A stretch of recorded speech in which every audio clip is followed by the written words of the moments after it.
Here we are, season 2, episode 6 of the Punk Rock Drummers podcast, where we will talk with someone who is in a punk band, or is inspired by the music. Today's guest is my friend Joshua Breslow, Breslow Drum Company. Man, great pick. It was good to have someone who's a drummer, but also, well, I would say most of these guys are creatives, but man, he really took it to the next level. Yeah, I mean, I don't want to get too far into it because you'll hear all of us, Joshua and I Right. talking about it. But I've known him for a while now. We've worked on a couple things together. He's a very creative dude. Really interesting, and I loved hearing about his history in like the early New York hardcore and punk scene. I don't know. He was kicking around in a very good time for music back then. So Yeah, I pulled up his website again so I could kind of refresh my memory on some of those drum kits that he's made, and still just blows my mind how he has the patience to do some of this stuff because yep. some of it is insanely intricate. And I feel like I would lose my mind after Yes. a couple hours. So those of you who don't know, Joshua, he kind of essentially rehabs and decorates and just does really cool stuff. He's got a kit that's just finished in rulers. He's got one finished in bottle caps, and he'll do anything you want. But he's also a rad dude, and if you can message him on Instagram or email him, he'll tell you how to do it yourself as well, which I think is fucking rad. Yeah, breslowdrumco.com is the website. You can see all those drums that he's made. Amazing. Lots of Beautiful, photos beautiful too. stuff. Yeah. This is definitely an episode that if you have the means to, I would maybe suggest watching on YouTube. Because we didn't take that into consider. Well, I didn't take that into consideration ahead of time. That we're talking about all these drums during the episode, and if you're just listening, you won't be able to see them. So Yeah. Well, and he did have some drums handy. He did pick some up and show, So I'll try to see if I can get some photos stuck in there too while he's talking. cool. Yeah. So Yeah, yeah, how you been? I'm good, man. Hanging out. I guess we should mention our sponsor. We should. Yes. SJC Drums. So happy to have them. Amazing. They extremely supportive, and it was good to hear from them. They're working on getting us some more drummers. Yes. Yeah, got a Yeah. quite a roster. There's someone upcoming who I'm pretty psyched about, but I don't want to jinx Yeah. anything, so I'm not gonna say names. Yeah. But it should be cool, man. They seem to know some drummers. They Mhm. know a Yeah, few. you'd think, right? It's crazy. And then we'll shout out Rhino with sleeve washers. Buy some sleeve washers. Oh, of course. Always. Yeah. Put them on your So, drums. yeah, we've been a little delayed. I went to Canada and played Music for Cancer with my band Fire Cell. That was cool. Got to play right before Pennywise, which was nerve-wracking because everybody was there at that time. Last year we played super early, so it was kind of like a third of that crowd was there to see us. But yeah, so traveling and so it put us behind a little bit. So it's good to get another episode out. Yeah, I also had stuff that I was yeah. You had diarrhea. Yes, cha cha cha. Um, anyways, dude. So we were thinking it would be cool if anyone is unsigned or just has a band that well, at least that you have the rights to the music to. If you want to email us, it's punkrockdrummers@gmail.com. We would love to start doing just featuring bands in the outro and trying to like give back a little bit and maybe get some people, the bands out there who, might not have a ton of exposure otherwise. Definitely want to keep it roots and help the scene while we're doing this as well. So again, that's punkrockdrummers@gmail.com, and send a picture to privates to Matt. Yeah. Along with definitely don't do that. Like I need don't any do that. more of that. No, we'll play you. We'll play your band. Yes, that sounds better. I think Yeah. that's a better idea for sure. But yeah, man, I guess that's it. Let's roll into this episode with Joshua Breslow. Yeah, man. Let's do it. Yeah, buddy.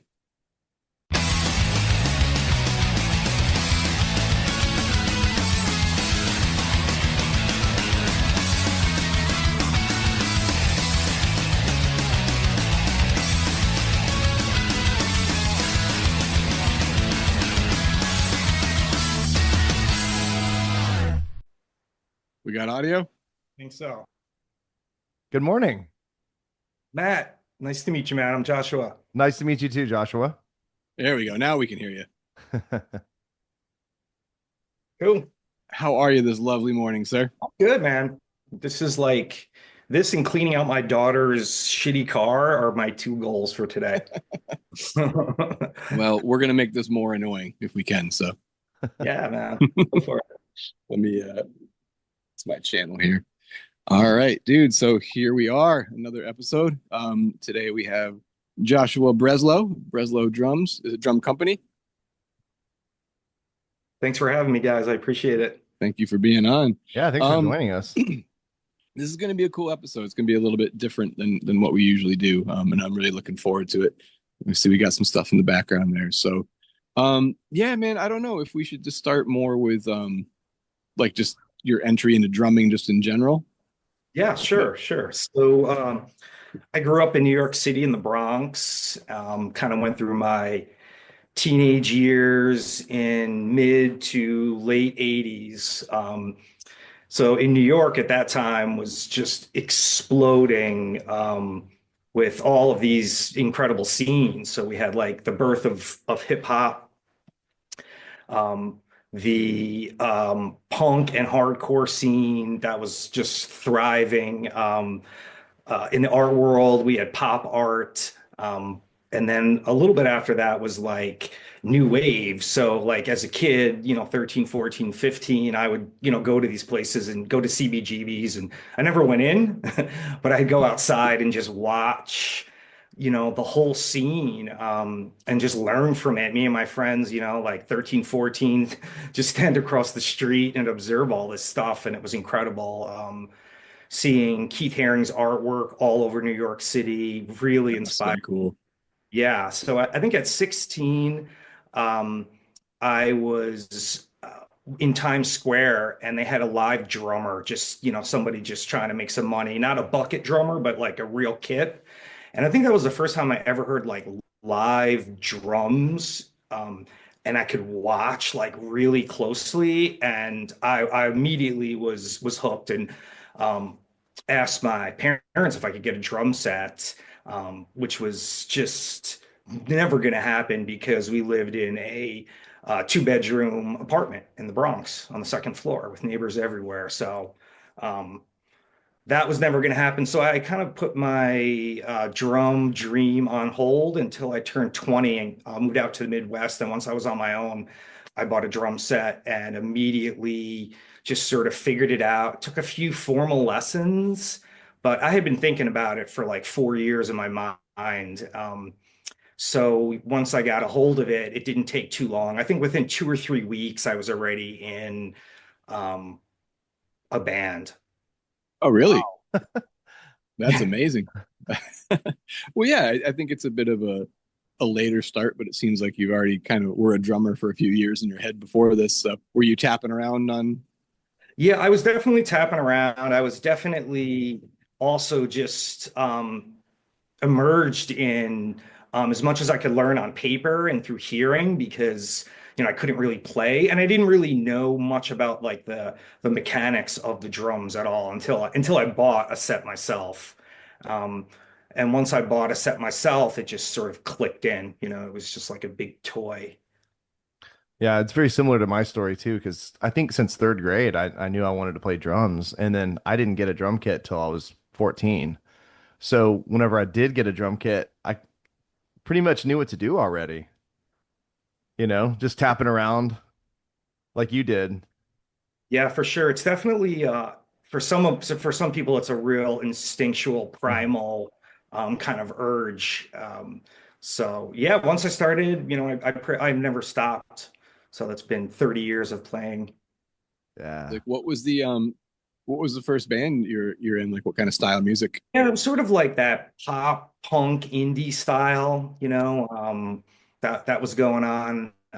When I started with playing in bands, I had moved from New York to the Midwest in Wisconsin, and that was the first time I got to see like a basement show or like anything like that at all because New York was just they just didn't have that kind of scene. So I learned quickly, like, wow, this is a great scene, super accepting of our music. We had a female singer. Um, and we did that for a few years and that was great. And then I sort of evolved into rock and roll and eventually sort of Americana folk music for the last few years. And then recently I'm in like a New Orleans influenced blues and soul group right now. Thick. So About yeah. what year was this when you joined your first band? First band I think was 98 or 99. Okay, cool. Yeah, I just wanted to kind of get a picture of like the time, like Yeah, maybe what was popular or what maybe you were listening to, what was around coming out yeah, at I that was time. Smashing Pumpkins, and I always loved Fugazi. Um, the Cro-Mags were cool. Mhm. Some heavy stuff, and then some stuff like Pink Floyd and some hippie kind of stuff. Also, so Yeah, so you're into a lot of different styles.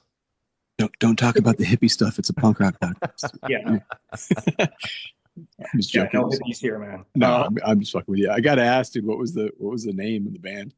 The first band was Yeah, called Super Breakout. what was it? Super Breakout. Nice. Super Any breakout. recordings? It was like the video game, Oh, right? Wow, dude, It's like that's an a Atari game. yeah. Yeah, and we recorded an album. I have it on tape. That's how old it is. I gotta look up that game.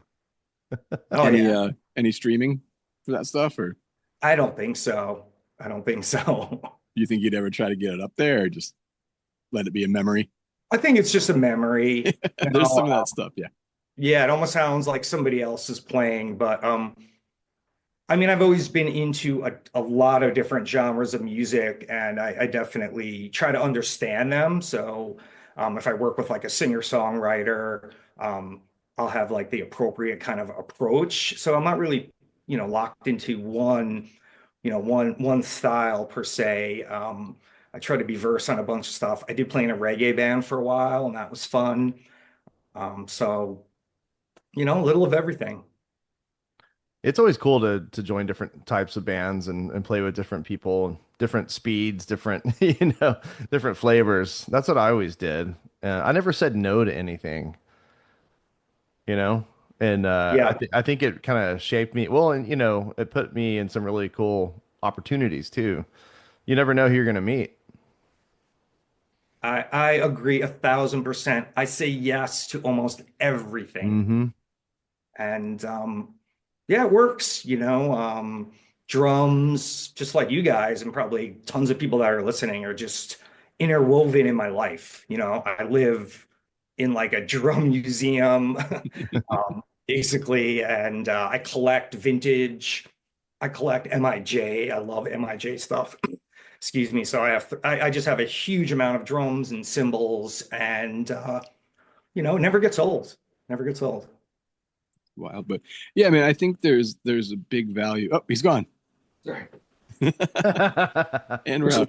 No, you're good. I just yeah, the value of playing and learning different styles of music. I mean, I didn't really get into that until probably 10 years ago, but how much from reggae that you can apply to punk and how much, punk goes into funk and, all the fills and stuff like that. So I think it definitely makes you a better drummer, just to try to learn some other stuff. Yeah, So for that's sure. The punk scene that I saw early on and then later in the Midwest, it definitely influenced that do-it-yourself kind of attitude. Mhm. Um, mismatchy drums, like nothing had to really look flashy or great. And it wasn't really about gear. It was like energy and speed. Um, and once I got to know some of those drummers, they really weren't like incredibly technical, but they were like incredible athletes. They Mm. just they just wailed and brought like this whole energy. And seeing people like outside at a merch booth just handing out tapes or CDs or business cards, that whole scene really did it for me. A few years ago I also got into some areas of punk that are interesting are like punk shui. So punk shui is a design style basically that thrives on energy, chaos, and expression. And it's a whole movement. There's a book out there. I think it's Steve Daikin's book, Design for Anarchists. So if you're into Check it that, out. check it out. I But could throw a graphic up. I'm such an anarchist that I don't read, just Right, really trying to give it to the system. So right. that's crazy, man. That sounds Yeah, cool. yeah. That whole idea of just also a little bit of attracted a lot of cool misfit type of people that were really interesting.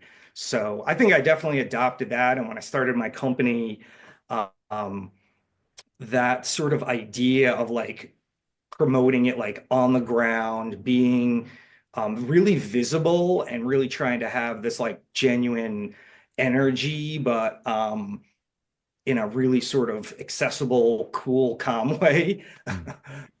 Yeah, that's crazy. Well, Matt, did you have a follow-up? Sorry. Oh, no, no, no.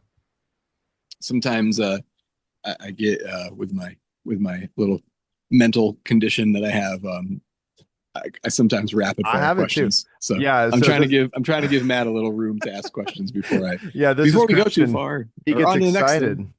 Yeah, he gets I really mean, excited. And then yeah, he's that's like, why the ah. camera angle's not, it's waist up. Just sorry. Anyways, so I don't know, man. I don't know if it's jumping like too far ahead, but you know, did a lot of that visual stuff from the early days kind of have to do with where you're at now, and what sort of I guess we'll start with like what was the first thing that you're like, I got to do something to this, I got to change it. Yeah, the first thing, just, the mother of invention, it just is necessity, right? Mhm. So I was doing a show, like a coffee shop show with like singer-songwriter folk band kind of thing. And the people, there was no stage. The people were like literally 5 feet from me, and we're all on the same ground. And a lot of them are kids and coffee drinkers and families. So I put together this really small, converted 16 by 16 kick drum. And I just kind of built like a little trap kit out of just like black random drums that I bought at Music Around.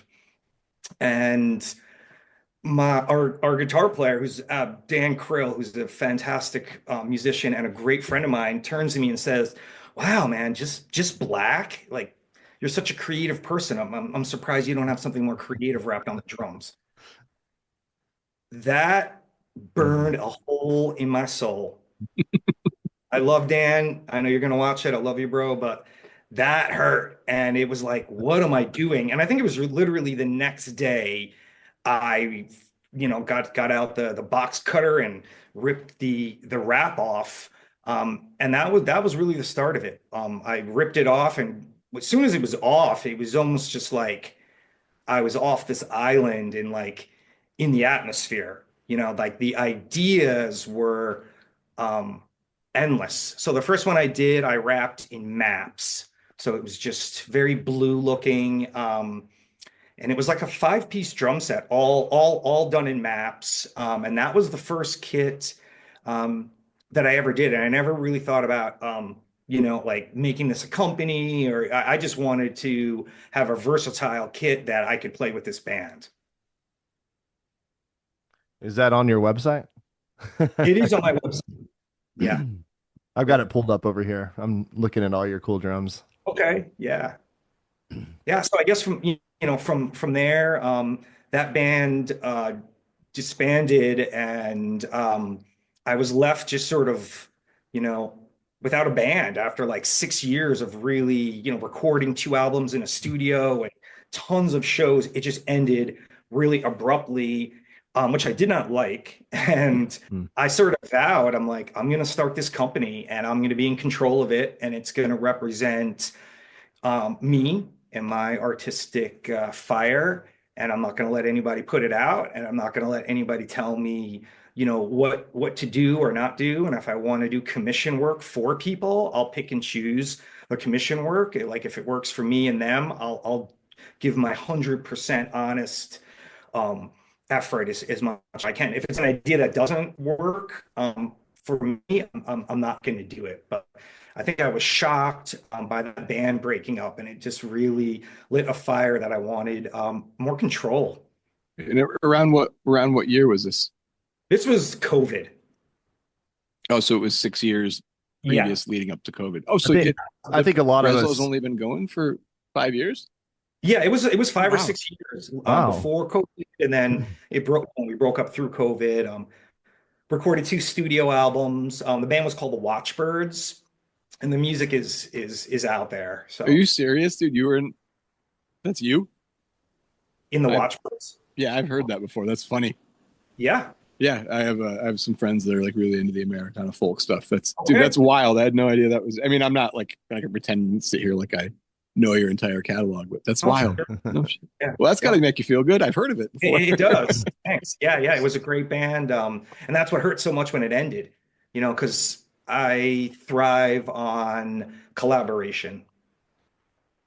For Yeah, sure. I hear you. As do we. Yeah, I find it really cool that so many people, their creative juices started flowing during COVID. Say it happened to me too. So many things that I'm doing now, I don't think would have happened. I don't think would have, anything would have driven me to do any of this if it. I'm not saying it's a good thing. I'm just, a lot of people were bored. They had nothing to do, and so a lot of good came out of it too. Certainly, my most intricate, detailed work came out of COVID. Hmm. Um, I'm an art teacher, so at that time I was teaching middle school art, which I've done for 23 years. And schools were just, they were just virtual. So I was home all day for like the first time. And that's when I wrapped a kit in drumsticks. That's on my website. That was really challenging. So I collected drumsticks for like, 25 years of just having all different types, all different sticks also represented all the different avenues I've gone down in music, which I thought Mm. was interesting. Yeah. And I kind of just wove them all together and wrapped a whole drum set in those. And that took up a lot of time. So I know what you mean about COVID for sure. Yeah. Do you think you could pull something like that off now, or is that like a something like that intricate? Is that like a one and done thing? You probably learned a lot, but They're all one and done. That's how I work. They're all one and done. No, I never or rarely revisit the same idea twice. I go from one to the next, to the next, to the next, which just creates like so many opportunities to learn and stumble. So each one I do, there's no roadmap. Like I'm working right now on license. Oh, I love that. There is no, at least I couldn't find any roadmap for this. There's not like a YouTube video or any dude that's like, well, here's how to do it. And that's how I know I'm on to like a fantastic idea when I'm yeah. sort of kind of inventing the process. So I collected vintage license plates for years until I had enough to do a whole kit. And they're all pretty vintage, and pretty textured. Like some of them are pretty old. Dude, that's amazing. I love the white detail on the hoops too. Yeah, so this is some reflective like road tape that construction workers use. So it has like a really strong reflection. And then I also do a lot with painting the hardware. So like any little time I can match something, to the drum. So each one has like its own um, patterns as far as the screws and hardware. That looks like a pearl. Is that a pearl? This, I think it Oh no, was it a looks like mate. Yamaha. I'm not sure. It wasn't a Yamaha. Oh no, no. I was You looking at the know, mount. Looks like I a forget. pearl. Looks like a pearl It mount. might be a pearl. It might be a pearl. Yeah. Um, Dude, that's which is amazing. Yeah, yeah, for sure. It's that's what I'm doing right now, and um, it's fun. It's challenging, and then when I'm done with it, I'll move on to do something completely different. I'm curious about that particular drum. Those license plates are pretty stiff. So do you have to like heat them up and bend them? Is that how you kind of get them in that shape? Yeah, that's a great question. They're not as heavy as you think. Okay. So I created like a template just using like that was a 10-inch old drum, and I'll clamp it like 20 times all the way around. Mm, So the license plate will like form on its own. I don't want to put any tension into it, so it wants to like right. rattle. I want it to sit on there like perfectly. So I'll just leave it like that for a few days. So the template's pretty skinny. It's the size of a license plate. I could just kind of bend it and then clamp, like 10 clamps on each side, and I'll leave it like that for about 3 days. That's And wild. then it makes it where it doesn't want to spring back up and cause you issues later on. Yeah, Gotcha. well, not just me, like, this particular kit I'm making for somebody else. Hmm. So yeah, I don't want in the middle of a show, I don't want them coming up. Ping. Uh, yeah, that's Yeah, like the yeah. last right, right. That's why. Well, I was thinking too. I mean, I think to someone like myself or Matt who doesn't do what you do, my first thought was, putting it in a crank and like rolling it, but the letters are raised up, so you just smush everything down Mm. flat. So the insight that shows, it shows your knowledge of what you're doing. Because I think a lot of us probably just would have ruined a few license plates before we figured that out for And sure. I totally did. I mean, that's the process, like you learn way more from your mistakes than you do from your accomplishments. For sure. You remember them more too. That's for sure. I mean, I didn't just jump into this. I do have a fine art background. I have a bachelor's degree in painting and sculpture, and I have a master's degree in advanced metalworking. So I've been in art studios. Like I said, I've taught for 23 years. I've, um, made a living out of teaching, and creating. So I worked for a great design company for a few years too, where we fabricated furniture and lighting, and we built out incredible themed restaurants. So it's not like I'm just skilled person. I had to go through all that. All that led me to where I'm at right now. Yeah, and you're certainly ahead of the curve, at least when it comes to making these custom drums, um, because of your background. You've, that's probably why you're doing so much so quickly because you already had that knowledge. Even though you're still making mistakes, you're going to, but that certainly helped. That's great. So, do you paint some of the drums as well, or are they all kind of like the license plate?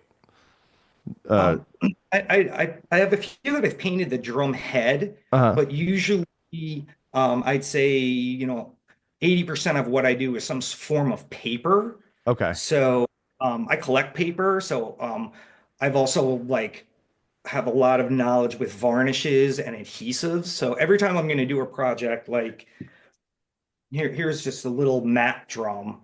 Oh yeah. Wow. I think it's like they're somewhere in Indonesia.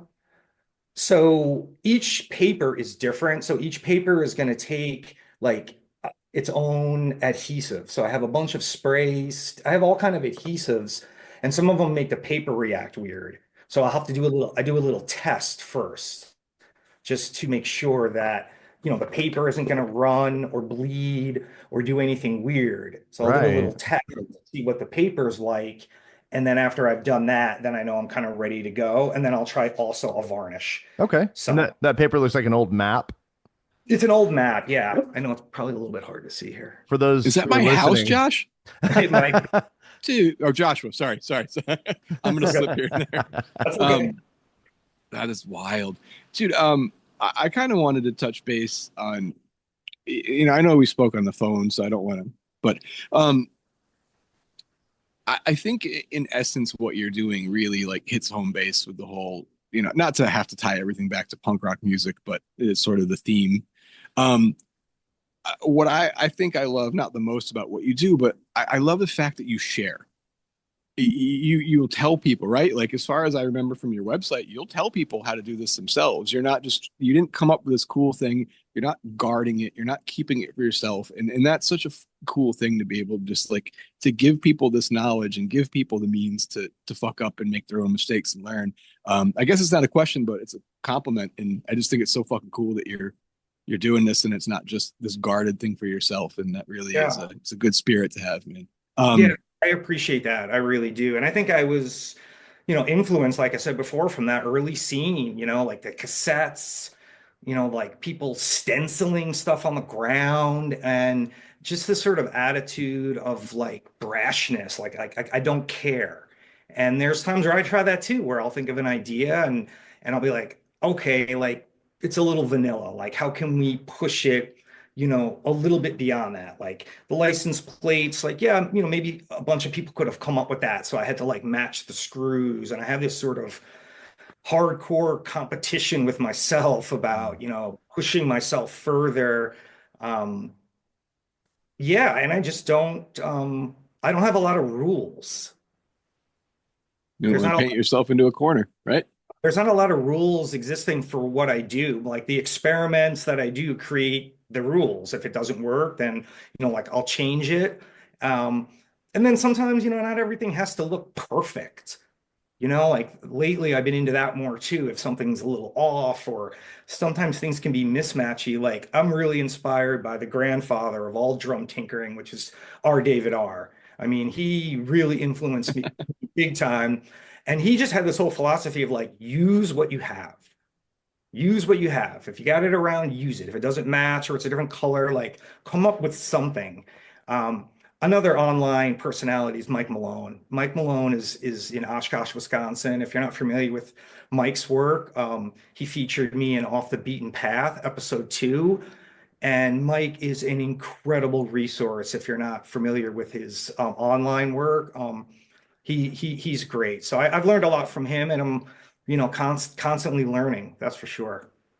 Yeah, I mean we spoke. I actually watched Mike's video maybe yesterday or the day before about like the nesting kit, and I learned a lot. So yeah, and it's great again that everyone's just putting this stuff out there and not trying to say, hey, if you want one of these, hit me up. I mean, I know that's what you do, but Right. yeah, Mike's great. I mean, that guy's got a ton of knowledge about, yeah, it's wild. Right. I mean, I think sharing is just goes back to my teaching experience. Like I don't want to, I don't want to keep something a secret. I mean, what I'm doing isn't revolutionary. I think that's why people are connected to it and drawn to it because it's like, oh, I could do that. Like he's using, enamel paint to paint the hardware. Like I could do that. Like I could wrap. I've had so many people come up to me saying like, yeah, I did my own map kit. And I'm like, let's see it. And Awesome. I just think that's great because, I think I probably had some inspirational burst in that guy's head and he went home and he did it. So yeah, no gatekeeping, no sacred key. Tons of people contact me through my website or through Instagram, like, hey, I want to wrap a cowbell. How did you do yours? And it's wide open. It just becomes like it's a partnership, it's a collaboration. So like I'm happy to share and I mean, make that's more. how you and I met Right, that's years exactly ago. Like it's yeah. Christian just I think he watched Mike Malone's video and then just sort of hit me up on Instagram and we just started a friendship like that. So yeah, and we did a little drum together, huh? we do, yeah, and we'll by the magic of technology post that drum. Oh, you two See, worked on a drum together? Yeah. yeah, yep, we did. Well, I mean, Joshua worked on it. I just sent him a bunch of stuff I already had drawn. Right, So, well, I did do the Breslow mouth, right. right? So at least I did something. Oh, nice. So that's your artwork, Christian. That's Yes, Christian's artwork. Yeah, Yeah. yeah. I love it. I would love to dive into that, Matt. What he's doing with these, we'll talk about that. Yeah, Yeah. definitely. yeah. That's Yeah, no, Christian hit me up. And I immediately, liked, your personality. And you're a family man, so am I. So I generally, respect men that can, change a diaper and wipe up drool or barf or shit or whatever. So just hopefully not all those at the same time. See, you've got a big family. we've I'm sure you've got we've it been all there. Oh, at the same dude, time. we've been All at there. the same time for sure. For I will sure. never forget if we can sidetrack a little bit. When our oldest was first born, I'm sure. I mean, all of you know, like it's that first kid is like it's maddening and you're tired. So we had her in one of those little pack and play things. But it had like that little elevated lift so you could change diapers in it. And there was mesh around the edges, right? We keep all the diapers underneath it. And hopefully my wife won't kill me for telling the story. So um, think the kiddo had a little bit of a stomach bug or something like that. We were just going and going and going through diapers. So my wife kneeled down to get some diapers out of there and through the mesh, just right. And like, dude, I'm like trying not to laugh. She was pretty angry. I don't know what felt compelled me to tell this story, but yes, yeah, we all I'm sure have had some sort of similar thing of like, maybe get a little bit on the hand, don't know it, and you wipe your brow and just it's like a little baby Gigi Allen, you know? Anyways, enough about my shit stories. Let's get back to some drums. Yeah, I've got Yeah. some too. Yeah, that's punk right there, man. Yeah. Oh, yeah, I guess I was interested in Christian's art immediately, and we collaborated on a snare drum that I sold at the Chicago Drum Show Wow. back in May. So that was really cool. But yeah, he sent me some artwork, and I just kind of went around the inside of the drum and just try to look at it in almost as like a sleeve, fitting the pieces together and kind of blending it all in. It kind of reminded me of like a larger tattoo. Yeah, I think what we should do next is I'll get some stencil paper because I don't want to use all the stuff at the tattoo shop. But I think it would be cool to print some actual stencils and send those to you and have you adhere those to like a white drum set and have that aged paper around the edges. But we can get into that idea later. That would be my custom snare drum. We'll have to do That's that sometime. that's the kind of idea that gets a thumbs up with me. Well, Well, I have lots of ideas. So go ahead, Matt. Sorry. I'm just interested. I'm sitting here looking at all these drums that you've done in the past, and some of them look extremely complicated, intricate. What was the hardest, or maybe not the hardest, but maybe the most intricate or time-consuming kit that you've worked on? I knew it. There it I is. knew it. I knew it. So, are those? I can't tell exactly what those are. Bottle caps? Bottle Yes. cap. Bottle caps. And what made that one so hard? Well, it's actually two bottle caps. Uh-huh. So one of them is full, and then the one underneath is flattened. Okay. So you could have it rattle around. When I just put it on there, it didn't really do anything. So I had to pound every single one flat underneath, and then there's a full one on top, and then I painted all of the screws to match. Okay. So do those bottle caps make noise? Is that what you said? Yeah, definitely. Yeah. It's almost each drum kind of sounds like a snare drum because they rattle. I was wondering if that would be an wild. engineer's nightmare to record that snare. Right, for sure. I wouldn't bring, What's that this rattling? what's all that shaking and rattling? But So, yeah, Joshua, unfortunately, our Zoom has a filter, so every time you Uh, shake it, Oh, we don't hear it. I'm turning it on. I'm turning it on. Try it again. Yeah, shake that drum. Oh yeah, I don't know why it's not We working. got a little. Yeah, That's so cool. I turned So- I turned it off. this is the whole kit, and it's just a lot of repetition. But I actually find repetition to be really soothing for me. So Therapeutic. definitely, one of my main philosophies is busy hands. Mm-hmm. Stay busy. Mm-hmm. Well, because I I'm know looking that at feeling. this, I'm looking at this kit that's full of rulers, Yeah. and that looks a lot more complicated to me, to the untrained eye.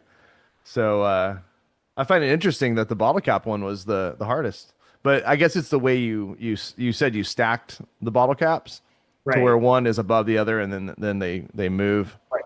Yeah, that's The awesome. ruler kit was also another COVID project, and Uh-huh.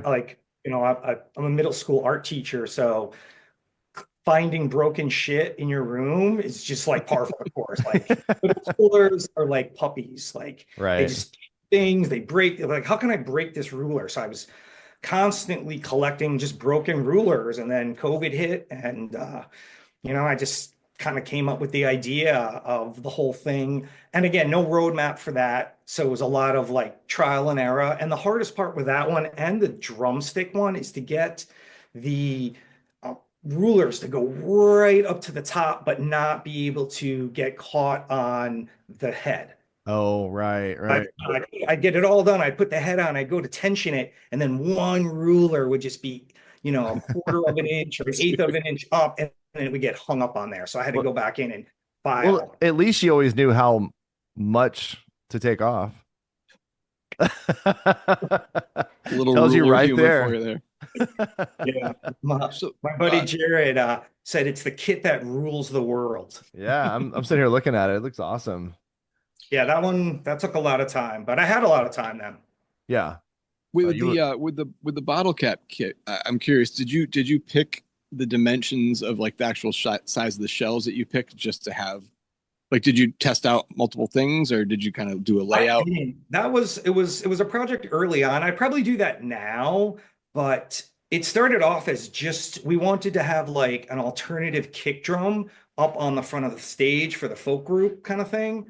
So just to add a little like extra thump, and that's how I made, and that's when I made the bottle cap kit, or the bottle cap kick drum. And then I got so much feedback, it just kind of, went into being a whole kit. yeah.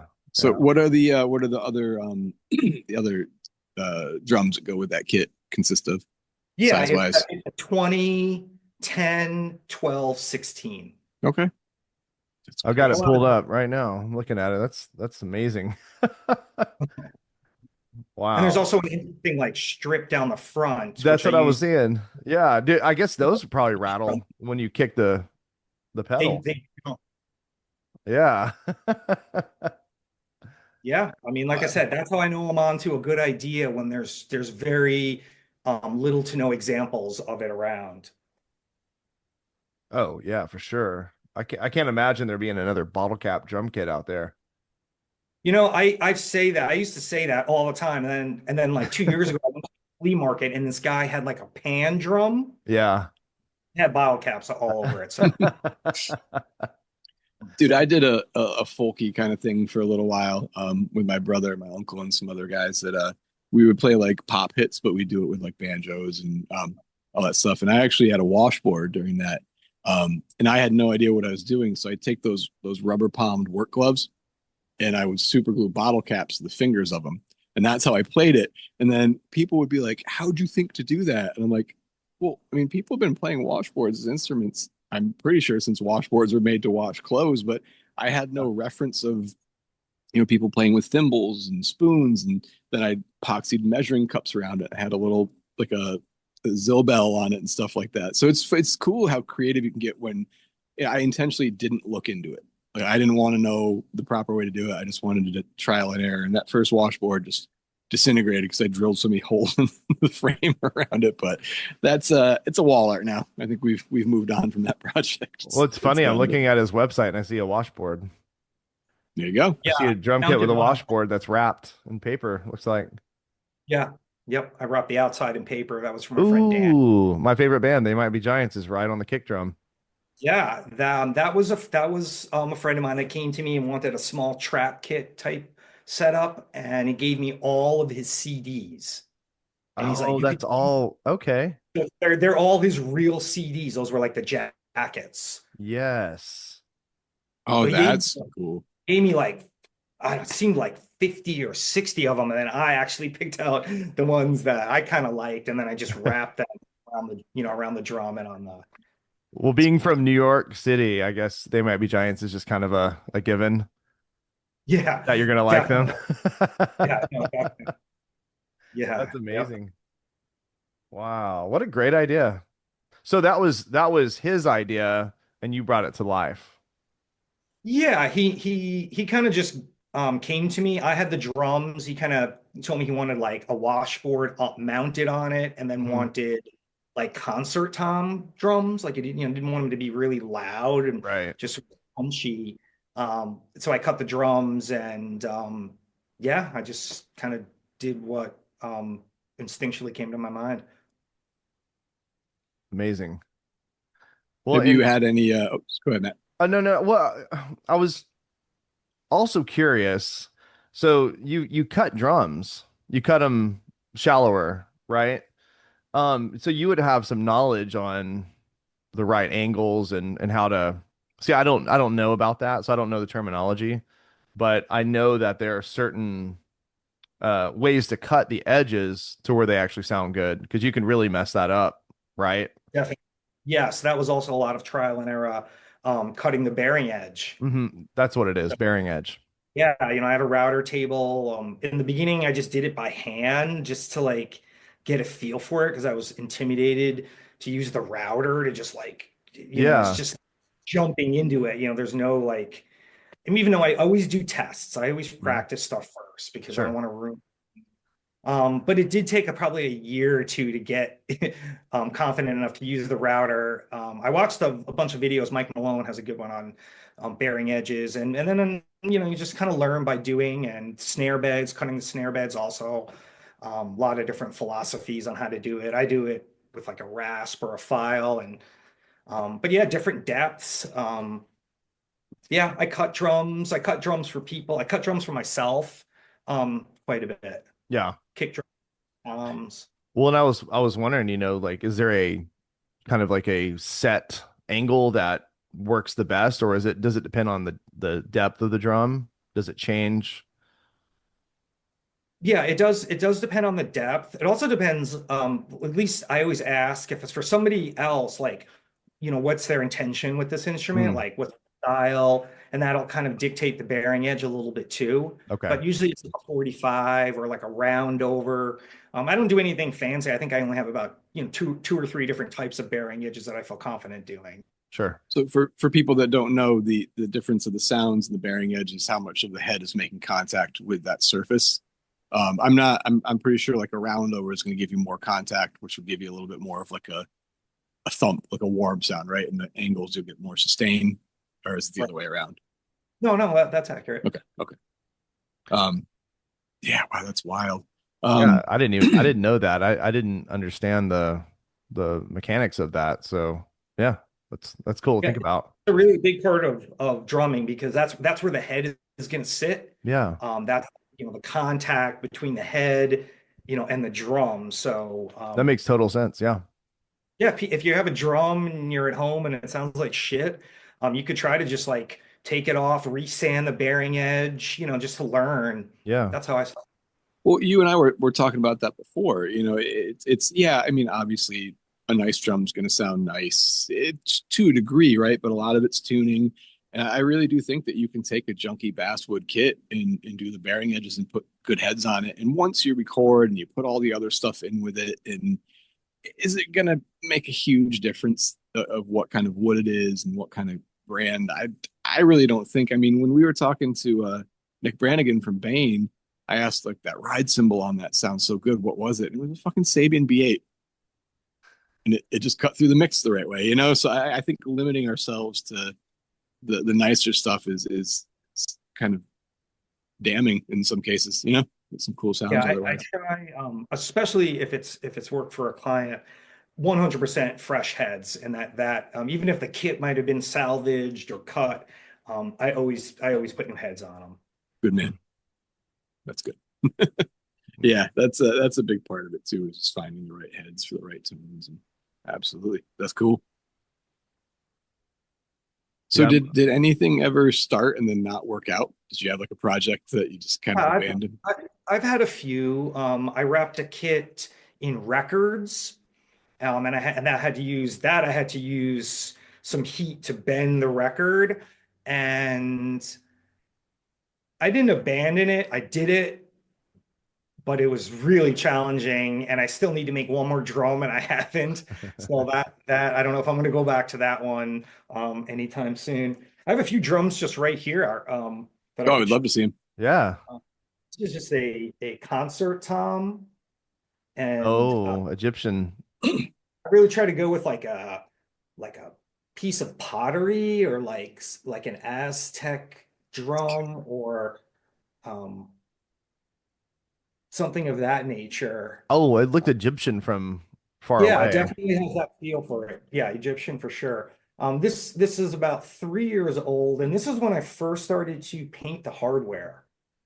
So I was this is just about to ask what did you put out that looks so good?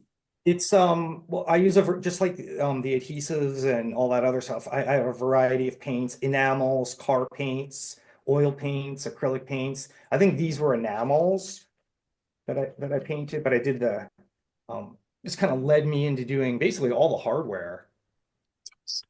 And once I opened that door, it just sort of like it just took off. Here's a piece of my tarot card kit. That's killer. Wow. And Man, the hoops on that look great. when I really just perfected, at least in my mind, the hardware, the painting of the hardware. I So, and would I say can do so. this for people too. So if you want to send me your hardware, to strip your drum, I could paint it two-tone, any colors really. I really like that kind of distressed look on some of them, or maybe the kind of rustic Right. look if it's coming across on video like I'm seeing Oh it. no, that's 100% what I'm going for. Yeah, I love that. That's so Here's unique. here's just like a little piece. Oh yeah. So I have a whole bunch of samples if anyone out there is interested, like with two-tone or three-tone. And this is great, like also if the hoop is a little beat up or rust a little bit or Mm. pitting, and it's like, oh, it doesn't look that great. This is a really great way to do it. Piece here is just a kick drum leg. So I'll take the whole thing apart and sometimes I'll mix the distressing just on the bass there on the part that goes connects with the drum. And Wow, that's awesome. so So I can do this. is that paint? The black, is that paint? It's enamel. Enamel. Okay. Yeah, it's a paint, but it's like a very Like strong, hard. Yeah, like your teeth. for sure, for sure. Um, Another one over here that's fun. I don't know if this is on my website, but this is a burlap kit. Oh That's my awesome. gosh, that's amazing. Oh, you even got it in the dude. That's Wow. wild. That's killer. I'm using rope, paint, and I collected these bags for like 3 years. Man, if that thing was sitting in a feed store, you'd never see it. Right? I was in Nashville, at the Nashville Drum Co, and I cannot believe that nobody bought this drum because it just screamed Nashville to me. Is that Can the you tell which only one of us is from Texas? Is that the only drum? No, no, it's a whole kit. Oh, the whole kit. Okay, okay. Yeah, Wow, this is that's just like the top. amazing. So how does This the is burlap affect the tone, Josh?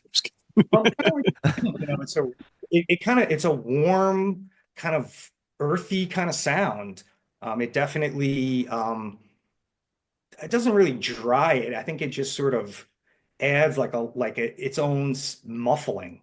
Mm. That's crazy. Yeah. Let's see. I think one more over here. Two more. This is an example that I show clients or friends or people with like all my tricks. So I have the painted hardware, different colors. The bottom is blue, Wow. the top is yellow, and then I wrap the outside of the hoops on the top and the bottom. What style of art is that called? It's top. Pop art? And then here's the inside. That's you can see, but I Oh, also wrapped the wow. inside and painted all the hardware I on the bet that's inside. tough to do the inside. It is. It's harder to do the inside than the outside for Yeah, sure. certainly limited with space there. Yeah, it's tight. And then someone buys it and puts a coated Evans head on it, and you're like, "What Oh no. the?" Yeah, I like doing the inside. It's just like a little extra treat, you know. Yeah, Yeah, I love that. that's one. I got one more behind me. Yeah, let's see them all. Oh, So another these, ruler one. yeah, Measuring tape. It's Oh, all cool. measuring measuring tape. tape. All Yeah. steel, they're all that plasticky type, Yeah. Oh, I think all of us have enough broken ones of those around. right? Right? I'll So just are your That's your amazing. label on there, is that a sticker or is that It is a sticker. I'm working on a badge. no, it looks great. They're expensive, man. Yeah, Wow. yeah. Yeah. Well, we might have someone we can put you in contact with for Okay, that yeah. if you'd like. That's killer. Yeah, I saw someone on one of the many Facebook groups. I think it was like a Ludwig collectors, and someone had painted like a robin egg blue over like a gold glitter. And the guy was like, "Hey, I'm trying to get this paint off," and he's like, "I scraped some of it, and I just want to be like, leave it like that. Like it looks so cool with like the robin egg, and then there's some like white primer, and then that gold glitter coming through, and like all those old like Duco, Ludwig, and Slingerlands where the wood's kind of separating and fractured. Like I love the way that stuff looks. Yeah, I do It's too. so cool. I don't, I only have one kit right now. Unfortunately, don't have a ton of room for a lot of extras. So it's hard for me to like commit to like stripping my main kit down. And I really want to do something with it. It's just a black Ludwig. I want to give it a little character, but I don't know what a good place to start is. Now you've inspired me. Maybe I'll take some hoops off and put some Yeah. electrical tape around there, get some sort of accent of color in it. But Yeah, there you go, man. Your idea was born. there it is. Well, again, that's what's so great is just being able. I mean, I think I've already learned a lot today alone from that. So should we jump on the shakers there? Yeah, sure. So these are aerosol can shakers. Wow. I do a lot with spray paints and Yeah. spray varnishes and spray adhesives. So probably about 2 years ago, instead of throwing them out, I'll just I just- insert a fake shaking sound. Yeah. So Joshua, unfortunately, if you wanted us to hear that, you have to go into your menu and Yeah. turn off like a certain filter on Zoom, which stinks like Yeah, it. it's So just imagine what it sounds like. It sounds incredible. Yeah, each one is different. Sometimes as I'm making a kit, I'll make a few of these with the paper or whatever I'm using, just as like was that extra. Clifford? Right. Oh, it looked like Clifford. I just saw the back end of it. my mind went immediately to that old Martin Short movie. I was like, "What are you seeing, Matt?" Does anyone remember that? Am I that old? Which I one? do. Clifford, where Martin Short plays a kid. Oh yes, I remember that. Yeah. Anyways, I just saw the back end of it. It looked like a big red dog. yeah. That maybe I'll. That's Well, can you wild. tell I have a young kid? Yes, That's I do. killer. Mine is in the child world. So Oh, what love that. That's amazing. what inspired the shakers just to not waste anything, just to keep Yeah, reusing? I am a hardcore recycler, and with those spray cans, and they're not just spray paint. Some of them come from my life too, where it's hairspray or all kind of aerosol cans. I mean, I couldn't put things away fast enough. I was done with them, and then I looked in the garbage one day and see 5 of them, and I'm gotta be something that we. So I'm a mad recycler. I love recycling all kinds of stuff. I love collecting, and I love restoration. With every one of the drum sets or snares, they're rarely ever. So there's just a level of restoration and cleaning that has to happen first. I wish I could say I started with a brand new shell, but oh, using what I got. Yeah. Great. Is anyone else hearing an echo? Yeah, I do hear an echo. Where is that coming from? Huh. Is it still there? Yep. Are you hearing it, Matt? Hey, is that better? I think I had the noise suppression off. Oh, okay. Yeah, it's gone. Okay. I was trying to hear the shaker. Oh no, I think I just I the forgot to audio turn it got off. a little wonky there. That's No, my it's all fault. good. That's my fault. No. So if you don't mind, well, I don't know why you'd mind me asking, but for anyone out there who's I guess more watching than listening, Joshua, do you have is there a safety measure? I would hate to have anyone try to drill a hole in their own aerosol can and have it blow up. So what do you do to make sure it's safe to drill and fill first? Yeah, I'm not like I'm kind of like I don't want to get hurt, so I try to tend to think about these things, and I can usually spot the danger in something by this stage of my creation. So yeah, like popping a hole in a spray can, the first time I ever did is like, what's gonna happen? But in the end, there's only one true way to find out what's going to happen. Take a nail and a hammer and smash it, and then when the um, all the paint flies at your face, then you know that you have to make a little hole and let all of the paint and all the stuff out of it first. Well, that's where a pellet gun is good, you know? Yeah, Put it at a distance, shoot it. Once again, can you tell who's from Texas? right. That's going to be a new segment for the show. I know, right? And then us from New York, when you hear the shot, you duck. It's pretty. Yeah, yeah. Yeah, it's just normal here. Right. But yeah, Oh, it's so wild. shakers, and I see a beater. You make Yep. kick drum beaters Yep, I do some beaters, some weird ones. and some. That's Okay, well, hey, speaking of that, I'm looking at shotgun shells, shaker Yeah, type instrument here. I did. I have enough. There's anybody out there, I have enough of those shells to do a kit. So kind of waiting Wow. for the right guy. I Yeah, wonder how heavy that would be because it's got a little bit of metal or I don't know, brass maybe. those things are plastic with just like a, I don't know what the metal is on the bottom I end, but think they're it's pretty light. brass. Brass, yeah, Yeah. that sounds. Yeah, I got a lot of them. I got a whole lot of them. Yeah. And what is the grenade that I see? Is that a shaker? Baker, yeah. Okay. I've Okay. made a few since then. I have like some other like big cannon rockets and other like grenades and Could you imagine flying with that? right, right. Dude, I have an old vintage gas mask. Maybe I'll send it to you and have put beads in it. We can mic my face while I play drums. I can just There you shake go. my. Dude, that's so cool. This is like literally nothing off limits. Yeah. That's so rad. You could literally do anything.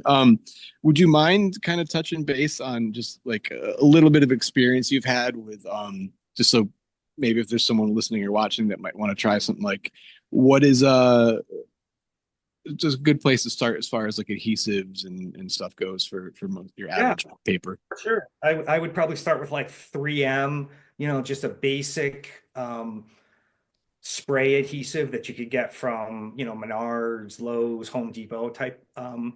And I would just, pick up a cheap drum or a piece of wood. It doesn't have to be a drum. I have a huge um, piece of plywood that I just, write the date and then I do the little experiment right on there to see what's going to happen. But I would just try it, try it on some wood, try it on an old 2x4, and, do one step at a time, make some little notes to see, hey, like this worked or this made the paper run or it crimpled up or, so I usually try to put a few little notes next to the example to remind myself of what worked and what didn't work. But I mean, if you have a hobby and you want to do it yourself, I would get a drum, try to find, go to a rummage sale, buy a little kids drum set. I think that's one of the first ones that I tried was like a little kids one for like $25 at a rummage sale, and just start with a basic adhesive and maybe just a basic water-based varnish, and I think you're in business. No Mod Podge, that stuff stinks.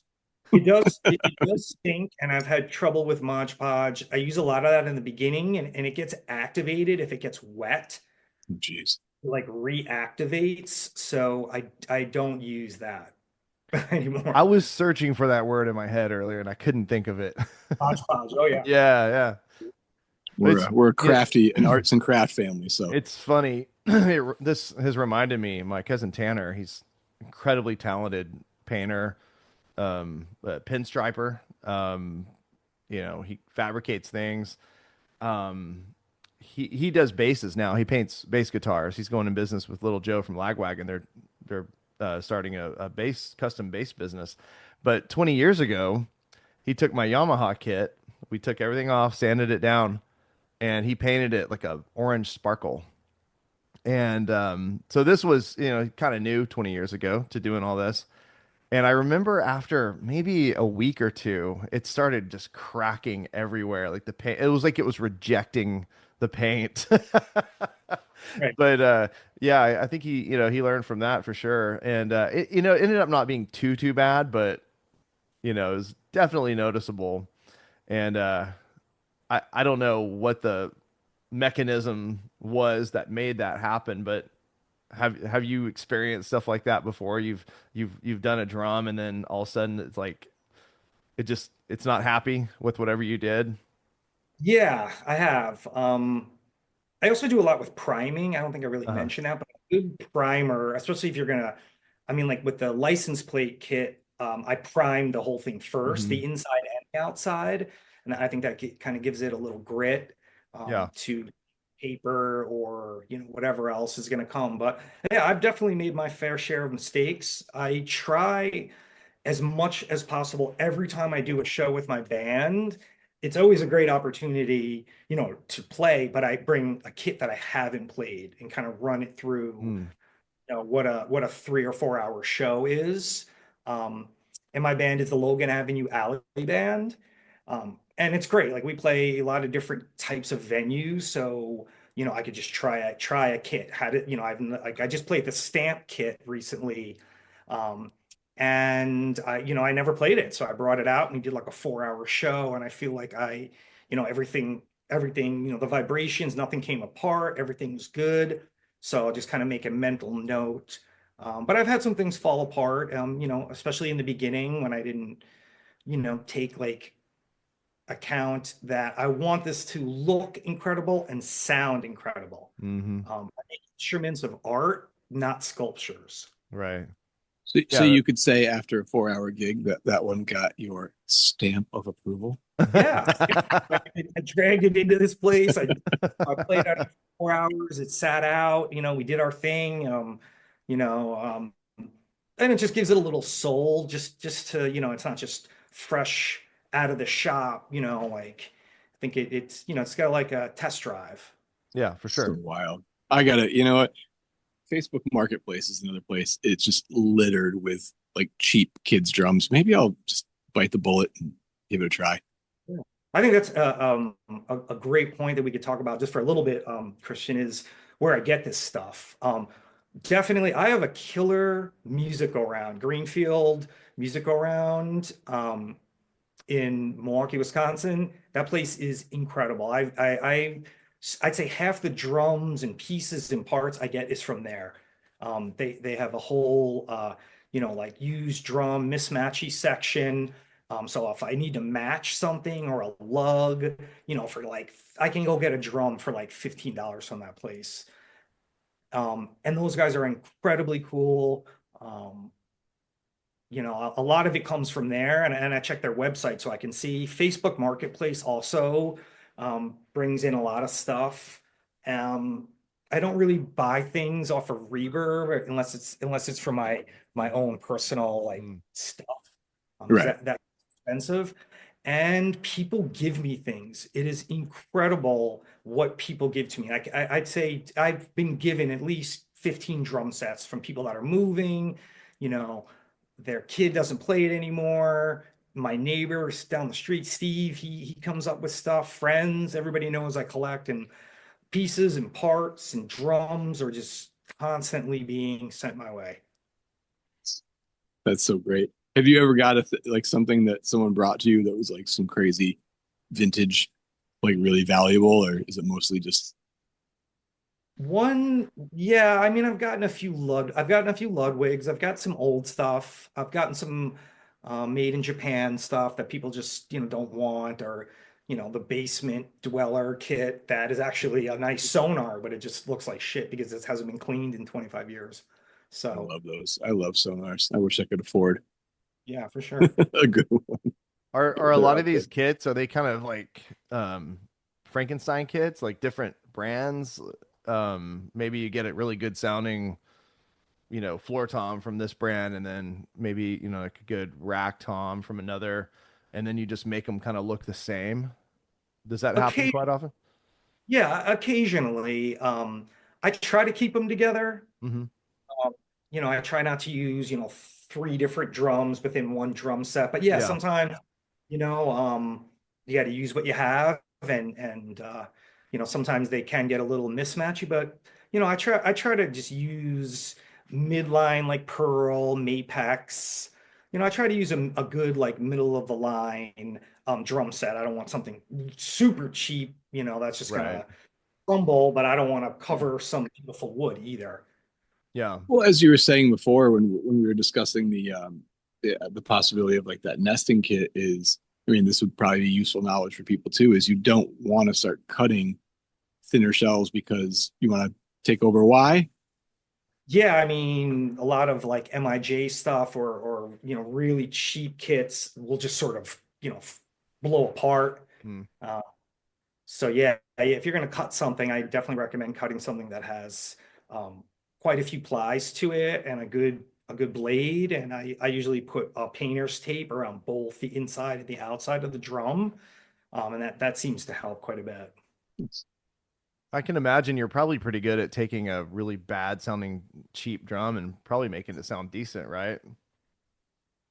I mean, yeah, I think I'm pretty good at tuning. Hmm. I probably, I tune all these kits that I have. I probably have around 25 kits at my house, some that are for sale, and then some that are just my own. So I'm constantly tuning drums, and I just do it by ear. Um, and yeah, like with experience, you just get better at it. For sure. Yeah, that's awesome. Do you ever use the sleeved washers? I do. I just recently Yeah, bought some. I just nice. recently, and because they come in color too, so that's right up my house. Yes. Uh, but I just yes, put my actually, blue ones on. um, on this drum, I have the orange one, Nice. Nice.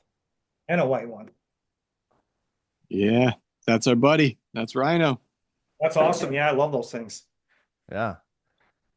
One of these days we'll give him a sponsor. We always give him shout outs anyway. Yeah. Yeah, it's a Uh, great product. He gets free advertising because he's so cool. Oh, So cool, man. I what mean, we're rolling up on a little over an hour, Matt. I know you have an appointment, correct? not From what I anymore. remember. Yeah, not Oh, anymore. yeah. I was So we wondering got what started early for nothing? well, Thanks a lot. yeah, it changed right before we got on. What are you currently working on? Like what's like the newest commission you Yeah. got going on? I'm working on the license plate one right Okay, now. that's the newest one. Okay. That's like, yeah, I just need to do the floor tom. Okay. Um, People that follow me on Instagram might have saw that I took a sign, a street sign. It said one way right or something like, oh, keep right. Uh-huh. And actually cut the sign perfectly and inserted that on the head of the kick drum, Crazy. which was really challenging. And I didn't have a lot of opportunity to practice because I just had one sign. Yeah. Um, but No it came pressure. out. I'll post some of that today and try to get that on my website. Yeah. I'm already, I kind of have this quote that helps me. At the end of every project comes the idea for the next project. Mm. And that's what helps me to like push through it and not just leave like, oh, I'll fix that later. Or, oh, this thing has a little crack in it, but I'll fix it later. I'll deal with it later. I try to just address the whole thing until it's complete. And then the next idea starts sort of creeping in, either commission work or my Mm. own work. And that kind of fuels me to finish it up correctly and then start the next thing. I love that. Yeah. Next thing for um it's for me unless somebody wants to buy it as baseball cards. So I've collected for a while my Ah. own and then some other people's, and I have a few full sheets that have not been cut. Hmm. Are So these it's actually like vintage cards or just kind of oh just yeah, I mean mishmash? I guess it's vintage. It makes me feel old, but yeah, I mean 90s. I think the majority of them are like 88 to like 96 or 7. So I guess that's vintage, but Yeah, I remember it being really popular because I'm 45, and so the 90s would yeah, have been like the time I was collecting baseball cards and football cards yeah. at that Did you time. look through them first to make sure you weren't chopping any real valuable ones? I took the good ones out. Like I'm a Yankee fan, I took all the Yankees out. The cards that interest me the most are the teams that don't exist anymore, like Oh, the Montreal like the Expos, Expos. and like the Nationals. Houston Like Oilers. right, yeah, Houston Oilers. I think the Nationals weren't they Cleveland first, and then Yes, I uh, believe so. Yeah, Yeah. for Cleveland first, and then Cleveland has a new mascot and a new logo, so I like those cards the best. And I haven't thought of that's the basic ideas, the baseball cards, but I know somewhere in my mind there's another like piece, like could I take a piece of the glove or the bat or Mm. some other, like that's where I sort of get competitive with my own creativity because I don't compete against anybody, any company. I compete against myself to be creative. So it's like, what can I do? Can I take a baseball apart? Can I, and I'll just sort of force myself. Yeah, that's when you That'd go be eat cool out to at one of those sports bars that's got Yeah, memorabilia everywhere, and then you get ideas. what you gotta find is go in eBay or something like that and try to find those old friendlies, like the ice cream dishes that they used to serve in right. the little batting helmets, and like you Oh could put Yeah. those around a yeah. drum or something like that. Yeah, it's really that's what's great, man. It's just endless. Oh, for Yeah, sure. it's fun. I look at every part of the drum as like a creative opportunity, the hoops, the inside, the hardware. Um, I just think I look at it differently. And I'm not the only one. I mean, there's companies out there that are incredible and that, pave the way for me, like SJC. I mean, Mhm. SJC is incredible craftsmanship in the ideas and the way they make it work. I mean, they created the lane that I'm in right now. Pork pie, same thing. They open that up for people like me. So I'm incredibly inspired by those two companies and the way that they like carry themselves, especially SJC. Be part of the SJC family. I mean, that's who doesn't want to be part of another family. I mean, they have sponsored our podcast. They are a Oh, sponsor, yeah, and they support us, and we love SJC. yeah, super creative. And like I said, they made that lane, and I'm in the intersection of that lane, and I'm parked right in between art and instrument, and I'm gonna stay right there. Yeah, that's amazing. Yeah, I'm enjoying looking at all your stuff online. What tell everyone your website. Sure. Yeah, if you're interested in looking at my website, it's breslowdrumcompany.com. And then my Instagram is also Breslow Drum Co. So you can check that out. You can contact me through the website. Um, got a ton of stuff for sale. Shakers are for sale. Um, Probably Instagram is one of the better ways to contact me. So yeah, you can find me on Instagram and my website. I'll Amazing. have And to I send you like, some of our stickers and see if we can make some podcast shakers. oh yeah, for Right. sure. Oh, hey, we're getting Bill from Pork Pie on here soon too. Oh, great, great. Yeah, I yeah, look that'll forward. be a cool episode. Yeah, it's cool getting drum makers on here. It's a nice kind of, usually it's just, what do you play and where, it's just drums playing. It's not building, which Right. is really cool angle Yeah, to get into. Absolutely, These are man. This is great cool. kits, man. Yeah, thank you.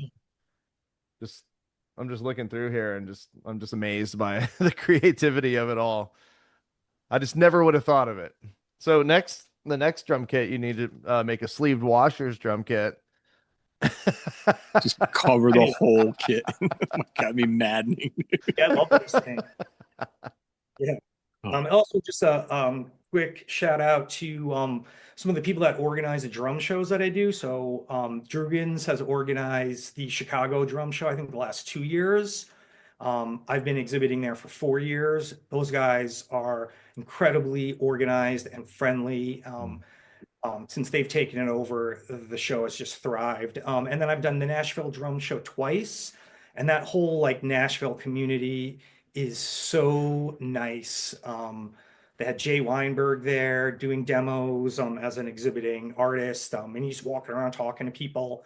I've done the St. Louis Drum Show, so if you live in Nashville or Chicago or anything like that, and you want a kit and we could meet up at the show and do that. The show is also a great opportunity for me to see other products and try to collaborate. So there's a few companies out there that I am collaborating with right now, actually.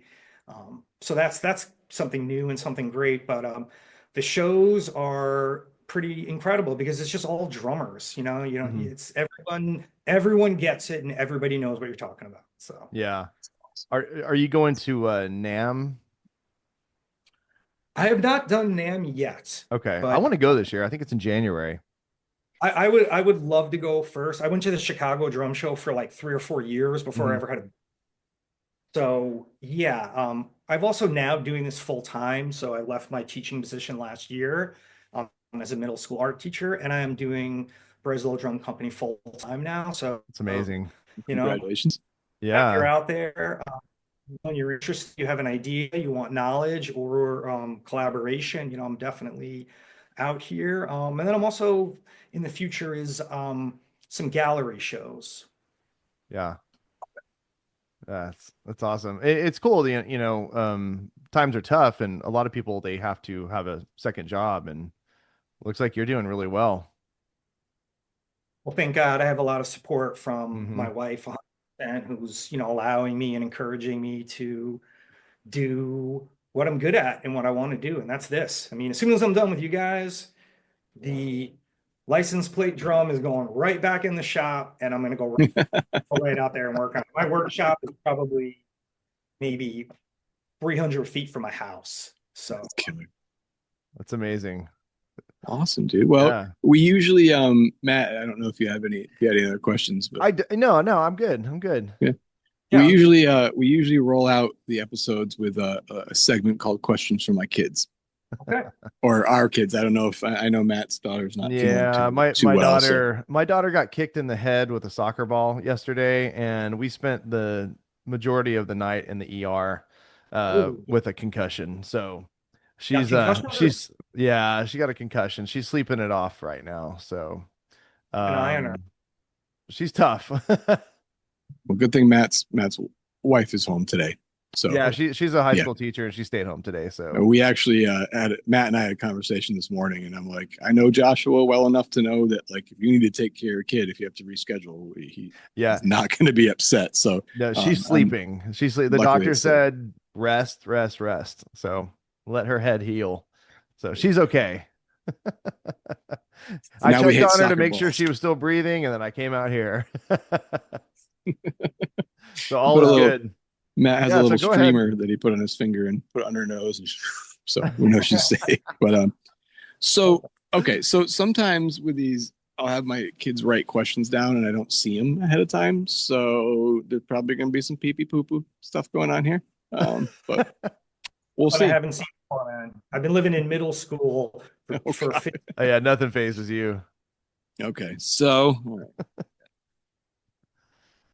um, my one kid is upset on it. It's been the past couple of things. Have you made a unicorn drum set yet?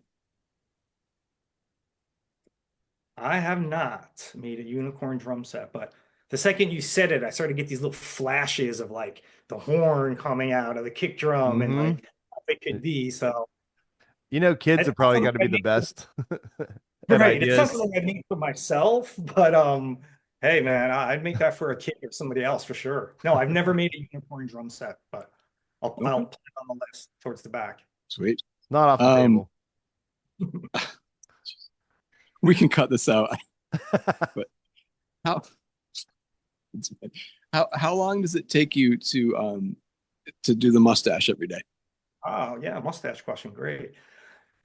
I'd say about 5 minutes or so. Is that something you've dwindled down over time? Yeah, it's better. I like styling it. It's better than having it on my mouth. So yeah, a little product swirl, and You're away we good to go. go. Awesome.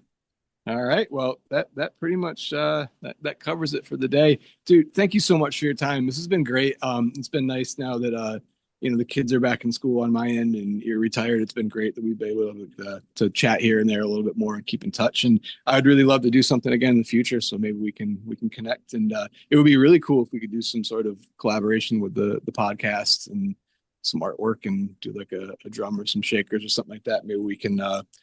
It'd be cool. Maybe we can get some shakers together, raffle them off, and maybe we can all pick a charity to donate the profits to, or Yep. something like that. So yeah, we'll be in touch in the future. Joshua Breslow, thank you so much, man. It's been a pleasure. Appreciate your time. Thank you so much. I appreciate you guys. I appreciate the time. Your insight has just been a great morning. So thanks, guys. And again, thank you for keeping it real and sharing your knowledge with everybody. And maybe in the future we can have you come back on for a round 2. We got some more stuff, or we could do like a walkthrough. It'd be kind of cool. We can show everyone. Awesome. All right. Thanks again, guys, for the opportunity. I appreciate talking to you. Thank you. Man. Have a good day. You too. Bye.